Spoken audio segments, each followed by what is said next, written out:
প্রিয় দর্শক বন্ধু, আশা করি সকলে ভালো আছেন। যে ছবিটি দেখছেন মেদিনীপুর শহর সংলগ্ন কংসাবতী নদীর অ্যানিকেট ঘাট। বিস্তারিত জানাবো, ভালো লাগলে সাবস্ক্রাইব করবেন।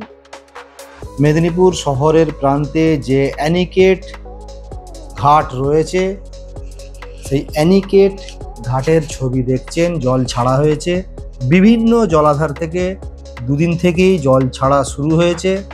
ডিভিসি সহ অন্যান্য জলাধার থেকে জল ছাড়ার ফলে তার প্রভাব পড়তে শুরু করেছে মেদিনীপুর শহরেরই প্রান্তে থাকা অ্যানিকেট ঘাটে। দেখছেন সেই ছবি।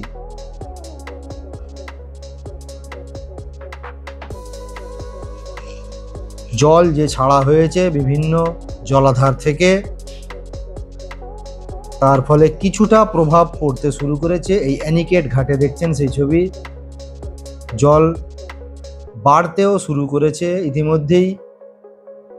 মেদিনীপুর শহর সংলগ্ন কঙ্কাবতী এলাকায় কংসাবতী নদীর উপর যে বাঁশের পোল ছিল সেটি ভেঙে গিয়েছে। অপরদিকে আরও একটি বাঁশের পোল রয়েছে মেদিনীপুর শহরেরই নজরগঞ্জ এলাকায়।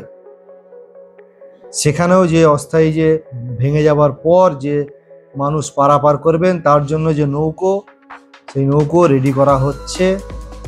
যে কোনো মুহূর্তে হয়তো সেই যে বাঁশের পোল সেটিও ভেঙে যেতে পারে। নজরগঞ্জ এলাকায় আপাতত ঠিক রয়েছে। যাই হোক, জল বাড়তে শুরু করেছে। দেখছেন সেই ছবি। মেদিনীপুর শহর সংলগ্ন কঙ্কাবতী নদীর অ্যানিকেট ঘাটের ছবি দেখছেন সরাসরি বারামিশালী মনোরঞ্জন ইউটিউব চ্যানেলের পর্দায়। যে কচুরি পানাগুলো দেখছেন, ওই যে আগের যে সাদা অংশ, ওই সাদা অংশে এই কচুরি পানাগুলো জমা ছিল।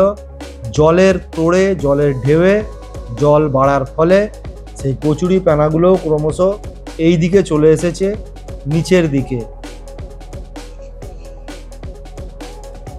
এই জলটা খুব বেশি পরিমাণে এখন পড়ছে না বা আসছে না। জল যে ছাড়া হয়েছে আরও টাইম লাগবে আসতে।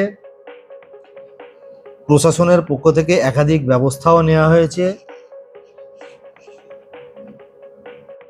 যে জলটা পড়ছে দর্শক বন্ধু, এই জলেরও যে শব্দ, যে আওয়াজ শোনাবো আপনাদেরকে। প্রিয় দর্শক বন্ধু, সকলে ভালো থাকবেন। ভালো লাগলে সাবস্ক্রাইব করবেন। নজর রাখুন বারামিশালী মনোরঞ্জন ইউটিউব চ্যানেলে।